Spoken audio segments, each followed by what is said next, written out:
panay ulan, no? Kaya naisip ko, ano kayo masarap ulamin na magkakamay ako? So yun, naisip ko, pinakbit. Parang ang sarap kumain ngayon ng pinakbet. Yan, gisa-gisa ka lang dyan. Ako naglalagay ako ng kamatis talaga sa mga ginesa kasi nakakabalance siya ng flavor ng niluluto. Tapos yung ginamit ko dito, yung bagoong. Yung tawag dito sa amin sa Negros, tinabal yung isda. Ganyan siya. Ganyan siya ka-fresh.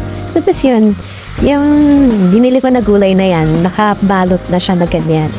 So easy lang, diba? Parang less 100 pesos lang naman yung nagastos ko. May ulam ka na. Kaya nasarap ng kain mo, muulan-ulan. Tapos yun, nagprito na rin ako ng isda, bisugo. Spill ako soft drinks. At yun, may panghimagas ako na minatamis na saging. Ayun, nasatisfied naman ako sa kinain ko, diba?